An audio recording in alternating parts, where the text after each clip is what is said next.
Myself Vishal Manmatkar. Today we are discuss about analytical chemistry, polarography. First contains introduction of polarography, then basic principles of polarography, then instrumentation of polarography, then different types of current in polarography, then advantages of polarography. First we have to discuss introduction. Polarography was invented in 1922 by Czech chemist Jaroslav Havorsky. He won Nobel Prize in 1959. Polarographic technique is applied for the qualitative and quantitative analysis electroreducible or oxidizable elements or group. It is an electrochemical technique of analyzing solution. It measures the current flowing between two electrodes in the solution, as well as gradually increasing applied voltage to determine respectively the concentration of a solute and its nature. Basic principles of polarography. Study of solution or electrode process by means of electrolysis with two electrodes. One is polarizable and another one is non-polarizable electrode. They form by mercury regularly dropping from capillary tube. First polarizable electrode is also called as a dropping mercury electrode. Second one is non-polarizable electrode, is also called as saturated calomel electrode. In this diagram we have to discuss, this is a reservoir of mercury and this is a capillary tube. Mercury continuously dropping from this capillary tube in this solution, and then the optimum interval drops between analyzed between 2 and 5 seconds. Then instrumentation of polarography.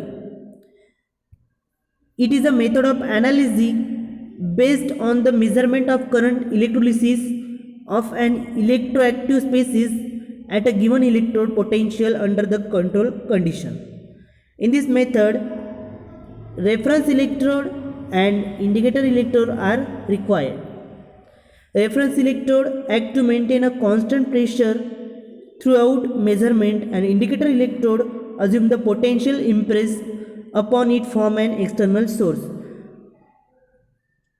So see this diagram, this is a reference electrode and this is a counter electrode. Reference electrode is also called as a anode and counter electrode is also called as a cathode.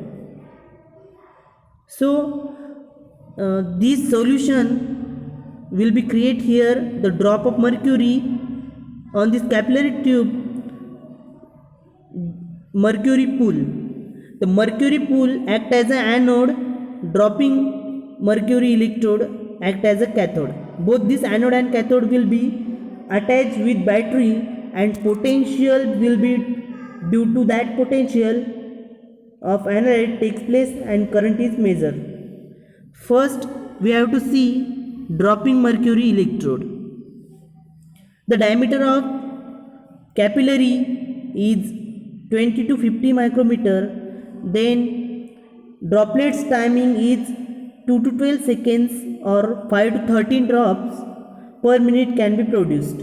Then advantages of this dropping mercury electrode is surface area is always reserved and eliminate toxic effect.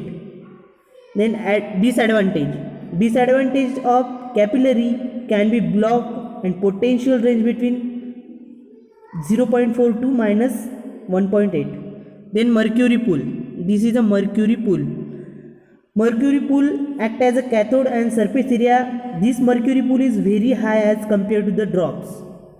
Then their methodology of this instrumentation. So in this methodology of analysis will be takes place in the solution of analyte in sample holder. We will supplied nitrogen gas. In this N2 gas eliminate the presence of oxygen in our sample, and in sample supporting electrolyte will be present KCl in the solution, and the migration of current will be 0. Supporting electrolyte concentration will be 5 to 100 times greater in this solution. So we apply potential with battery, there will be change in the potential, mean the potential change from positive to negative side. Then we have to discuss about few examples of mercury electrode. In polarography, mercury is used as a working electrode because mercury is liquid and the working electrode is often a drop suspended from the end of the capillary tube. First, hanging mercury drop electrode. This is a hanging mercury drop electrode. This is a hanging mercury drop electrode. In this electrode, we have to see micrometer assembly. In this hanging mercury droplet electrode, the drop of Hg by rotating micrometer screw that pushes the mercury from a reservoir through a narrow capillary. And then second is dropping mercury electrode. This is a dropping mercury electrode. We have to see this is a mercury reservoir, then this is a capillary and this is a Hg drop. It means that mercury drops from at the end of the capillary tube as a result of gravity, and the mercury drop of dropping mercury electrode grows continuously as mercury flows from the reservoir under the influence of gravity. Then lastly, statistic mercury drop electrode. The statistic mercury drop electrode is here. This is the mercury reservoir, then this is a solenoid and this is another solenoid, then plunger, and then this is a capillary tube. Used as a solenoid driven plunger to control the flow of mercury, activation of solenoid and allow the mercury to flow through the capillary and forming a single hanging Hg drop. Then different types of current in polarography. First we have to see residual current. This is the residual current. Residual current is a combination of current produced by reduction of impurities, which is the current obtained when number of electrochemical changes takes place. The second we have to discuss diffusion current. This is the diffusion current, which is the current resulting from the diffusion of electroactive species to the drop surface.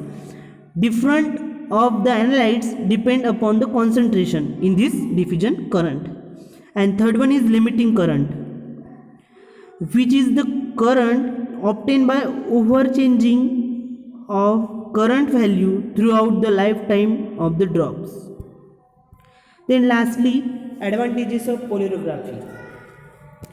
Organic and inorganic sample can be analyzed in polarography. Even low concentration of sample can be detected in polarography. Then rapidity of the techniques in polarography. Then qualitative and quantitative analysis can be performed easily in polarography. Then last is mixture of compounds or elements could be analyzed without separation.